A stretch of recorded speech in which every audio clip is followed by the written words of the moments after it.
Salut à tous, bienvenue dans cette nouvelle session de Millennials Fortunes, Josh ici. Et aujourd'hui, lundi, le 29 avril 2024. Et comme vous le savez, chaque lundi, nous jetons un coup d'œil, je veux dire, sur le calendrier économique pour voir, bien sûr, quels sont ces événements ou ces annonces économiques qui nous attendent le long de la semaine. Et juste après, nous transitionnons sur notre MetaTrader pour voir, bien évidemment, c'est quoi ces étapes qui nous attendent. Si c'est votre toute première fois de nous rejoindre, n'hésitez pas de cliquer dans le coin bas droit de votre écran sur la petite cloche de notification pour tout le temps être notifié à chaque fois que nous avons une nouvelle vidéo mise en ligne. Et bien évidemment, sans oublier de vous inscrire. Alors, on va y aller, ok. On va commencer avec le calendrier économique, comme je l'ai dit tout à l'heure. Vous pourrez bien sûr obtenir ce calendrier sur le site de notre courtier qui est tdmarket.com. Une fois que vous êtes sur le site, vous allez voir l'onglet Tools, ok. Et sur l'onglet Tools, bien évidemment, vous verrez quasiment Economic Calendar, qui veut dire calendrier économique, ok. Alors, voilà ce que vous allez faire pour obtenir le même calendrier que nous. Alors aujourd'hui, lundi, qu'est-ce que nous avons le lundi? Vous allez voir que nous avons déjà eu quelques annonces, ok? On a déjà eu quelques annonces économiques. Et entre autres, à 14 heures, nous avons eu le CPI venant de l'Allemagne. Quoi d'autre? Voilà. Donc aujourd'hui, lundi, c'était quasiment une journée plutôt technique, ok? Et dans la journée du mardi. Alors, le mardi, nous allons commencer avec le taux de chômage à 1h30. Le taux de chômage sur le yen japonais. Donc, dans le marché japonais, nous aurons bien sûr le taux de chômage qui sera annoncé. Et à 3h30, nous avons ce qu'on appelle le retail sales dans le marché australien, ok, retail sales month to month, dans le marché australien. Et bien évidemment, à 7h30, nous avons le GDP venant de la France, on va garder un œil dessus. 30 minutes après, nous aurons le GDP venant de l'Allemagne. Et quelques minutes après, nous aurons également le CPI month to month venant de la France, euh, littéralement. OK? Donc, jusque-là, voilà ce que nous avons comme annonce. Voyons voir ce qui se rajoute encore. Oh, voilà. Nous aurons également le taux de chômage qui sera annoncé à 9h55 dans la zone allemande. Pas grand-chose, mais on va garder un œil dessus. Nous aurons le CPI venant de l'Italie, pas grand-chose. Mais regardez ceci, à 11 heures juste, nous avons le CPI month to month dans toute la zone européenne. OK? Et à la même heure, nous aurons le GDP, Gross Domestic Product, qui sera également annoncé. Donc, c'est un événement que nous allons garder à l'œil. Je veux dire deux événements que nous allons garder à l'œil. OK? À la même heure, le CPI, qui est l'inflation, et bien sûr le GDP. OK? Très, très important pour la journée du mardi. Et à 14h30, nous avons le GDP month to month venant de la zone canadienne. OK? Le dollar canadien sera affecté par cette annonce. Nous avons également, euh, voilà, à 16 heures juste dans la zone américaine, nous avons le CB Consumer Confidence Index, OK, que nous allons garder à l'œil. Donc, voilà pour la journée du mardi. Ça sera un petit peu mouvementé, mais nous allons voir ce qui va se passer. Le mercredi, qu'est-ce que nous avons le mercredi? On va commencer avec le taux de chômage qui sera annoncé à minuit 45, ok, 0h45. Nous avons le taux de chômage qui sera annoncé dans la zone néo-zélandaise. Et à la même heure, nous avons le Employment Change également. OK. Nous allons garder cette annonce à l'œil, ou je veux dire ces annonces, on va les garder à l'œil pour voir comment est-ce que le prix va se comporter. Là, c'est dans la journée du mercredi. À 14h15, nous avons le ADP non-farm, OK, venant de la zone américaine. 16 heures juste, nous avons le Jolt Jobs Opening. OK? Alors, le ADP Non-Farm et le Jolt Jobs Opening, si vous faites partie de notre université, bien sûr, ces deux annonces vont vous indiquer que cette semaine, c'est la semaine du NFP. OK? Donc, à chaque fois que nous avons ces deux annonces, je veux dire, ces deux annonces sont toujours publiées la même semaine que le NFP. OK? Et en passant, si vous voulez faire partie de notre université en ligne pour tout apprendre sur le Forex Trading, bien évidemment, faites-nous un email ou laissez-nous un message dans la zone commentaire et notre customer service reviendra vers vous. OK? Et à la même heure, 16 heures juste, nous avons le ISM Manufacturing PMI. 16h30, nous avons le Crude Oil Stock Change. OK? Voilà. Et à 20 heures juste, très, très important, hyper important, extrêmement important, nous avons le taux, excusez-moi, le taux d'intérêt. OK? Le taux d'intérêt venant de la zone américaine. Et 30 minutes après, nous avons bien évidemment une conférence de presse qui sera tenue par le FOMC. OK? Donc, vous allez remarquer en fait que le mercredi, nous avons plusieurs annonces qui vont affecter le dollar américain.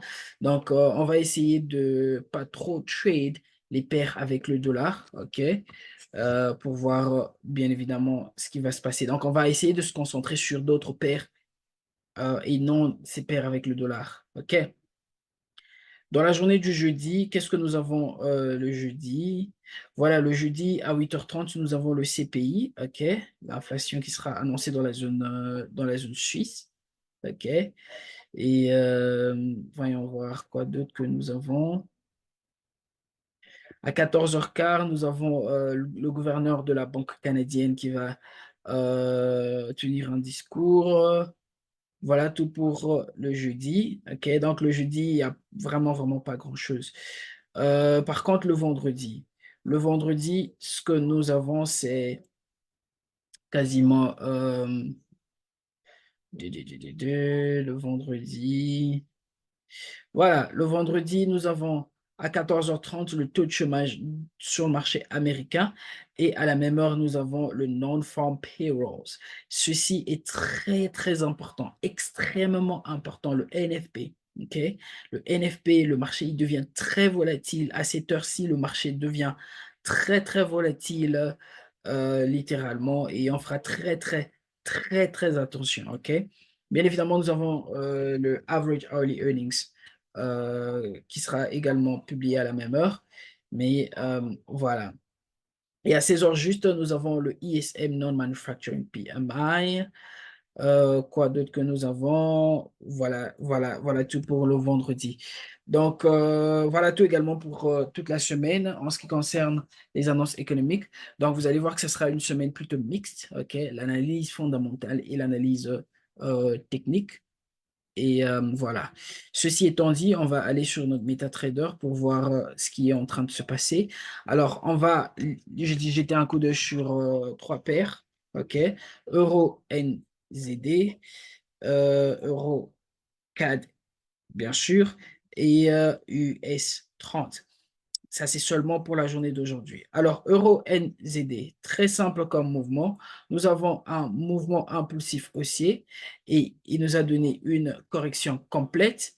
Et juste après, nous avons eu quoi? Nous avons eu un autre mouvement haussier. OK? Un autre mouvement haussier. Oh, excusez-moi, mon curseur, je ne sais pas ce qui se passe avec mon curseur. Un autre mouvement haussier. OK? Et après ce mouvement aussi, vous allez voir que nous avons eu quoi? Nous avons eu cette première vague, cette seconde vague et cette troisième vague là. OK? Et bien sûr, cette troisième vague est allée nous former ce qu'on appelle un nouveau bas. OK? Alors, vous allez remarquer que ce bas est plus bas que celui-là. Et ceci nous indique quoi? Ceci nous indique en fait que le prix pourra probablement aller à la hausse. OK? Donc, nous allons garder un œil sur comment est-ce que le prix sera en train de se développer ici. OK? Et vous allez voir que nous avons déjà quelques rejections là. Et voilà.